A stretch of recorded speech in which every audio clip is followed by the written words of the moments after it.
Praise the Lord. Daniel പ്രവാചകന്റെ പുസ്തകം 10-ാം അധ്യായം 1 മുതലുള്ള വാക്യങ്ങൾ. പാർസി രാജാവായ കോരശിന്റെ 3-ാം ആണ്ടിൽ ബെൽത്ത്ശസ്സർ എന്നു പേരുള്ള ദാനിയേലിന് ഒരു കാര്യം വെളിപ്പെട്ടു. ആ കാര്യം സത്യവും മഹാ കഷ്ടമുള്ളതും ആയിരുന്നു. അവൻ ആ കാര്യം ചിന്തിച്ച് ദർശനത്തിന് ശ്രദ്ധ വെച്ചു. ആ കാലത്ത് ദാനിയേൽ എന്ന ഞാൻ 3 ആഴ്ചവട്ടം മുഴുവനും ദുഃഖിച്ചുകൊണ്ടിരുന്നു.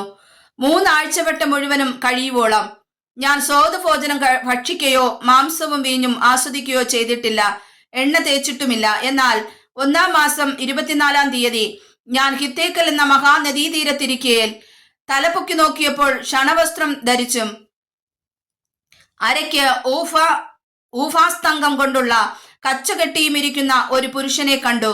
അവന്റെ ദേഹം ഗോമേതകം പോലെയും മുഖം മിന്നൽ പ്രകാശം പോലെയും കണ്ണ് തീപ്പന്തം പോലെയും ഭുജങ്ങളും കാലുകളും മിനുക്കിയ താമ്രത്തിന്റെ വർണ്ണം പോലെയും അവന്റെ വാക്കുകളുടെ ശബ്ദം ഒരു പുരുഷാരത്തിന്റെ ആരവം പോലെയും ആയിരുന്നു. ദാനിയേൽ എന്ന ഞാൻ മാത്രം ഈ ദർശനം കണ്ടു. എന്നോടുകൂടെ ഉണ്ടായിരുന്ന ആളുകൾ ദർശനം കണ്ടില്ല. എങ്കിലും ഒരു മഹാഭ്രമം അവർക്ക് പിടിച്ചിട്ട് അവർ ഓടി ഒളിച്ചു. അങ്ങനെ ഞാൻ തനിച്ച് ശേഷിച്ചിരുന്ന ഈ മഹാദർശനം കണ്ടു. എന്നിൽ ഒട്ടും ബലം ശേഷിച്ചിരുന്നില്ല. എന്റെ മുഖശോഭ ക്ഷയിച്ചുപോയി. എനിക്ക് ഒട്ടും ബലം ഇല്ലാതെയും ആയി. എന്നാൽ ഞാൻ അവന്റെ വാക്കുകളുടെ ശബ്ദം കേട്ടു. അവന്റെ വാക്കുകളുടെ ശബ്ദം കേട്ടപ്പോൾ ഞാൻ ബോധം കെട്ട് നിലത്ത് കവിണ്ണു വീണു. എന്നാലേ ഒരു കൈ എന്നെ തൊട്ടു. എന്നെ മുഴങ്കാലും ഉള്ളം കൈ മൂന്നി വിറയിലോടെ നിൽക്കുമാറാക്കി. അവൻ എന്നോട്, ഏറ്റവും പ്രിയ പുരുഷനായ ദാനിയേലേ, ഞാൻ നിന്നോട് പറയുന്ന വചനങ്ങളെ ശ്രദ്ധിച്ച് നിവർന്നു നിൽക്കാം. ഞാനിപ്പോൾ നിന്റെ അടുക്കൽ അയക്കപ്പെട്ടിരിക്കുന്നു എന്ന് പറഞ്ഞു. അവൻ ഈ വാക്ക് എന്നോട് സംസാരിച്ചപ്പോൾ ഞാൻ വിറച്ചുകൊണ്ട് നിവർന്നു നിന്നു.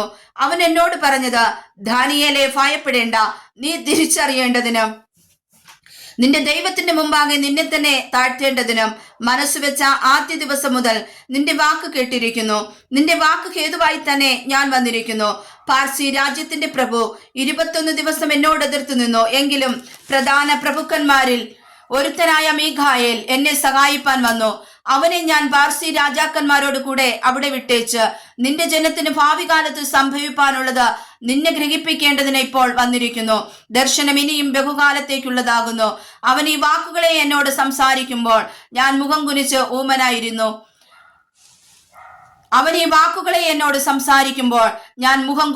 ഊമനായി തീർന്നു. അപ്പോൾ മനുഷ്യരോട് സദൃശനായ ഒരുത്തൻ എന്റെ അധരങ്ങളെ തൊട്ടു. ഉടനെ ഞാൻ വായ് തുറന്ന് സംസാരിച്ചു. എന്റെ മുമ്പിൽ നിന്നവനോട്, യജമാനനെ, ഈ ദർശന നിമിത്തം എനിക്ക് അതിവേദന പിടിപ്പെട്ട് ശക്തിയില്ലാതായിരിക്കുന്നു. അടിയന് യജമാനനോട് സംസാരിപ്പാൻ എങ്ങനെ കഴിയും? എനിക്ക് പെട്ടെന്ന് ശക്തിയില്ലാതായി, ശ്വാസം ശേഷിച്ചിരിപ്പില്ല എന്ന് പറഞ്ഞു. അപ്പോൾ മനുഷ്യ സാദൃശ്യത്തിലുള്ളവൻ പിന്നെയും വന്ന് എന്നെ തൊട്ടു ബലപ്പെടുത്തി. ഏറ്റവും പ്രിയ പുരുഷ, ഭയപ്പെടേണ്ട, നിനക്ക് സമാധാനം, ബലപ്പെട്ടിരിക്ക എന്ന് പറഞ്ഞു. അവൻ എന്നോട് സംസാരിച്ചപ്പോൾ ഞാൻ ബലപ്പെട്ടു. യജമാനനെ, സംസാരിക്കണമേ, നീ എന്നെ ബലപ്പെടുത്തിയിരിക്കുന്നുവല്ലോ എന്ന് പറഞ്ഞു.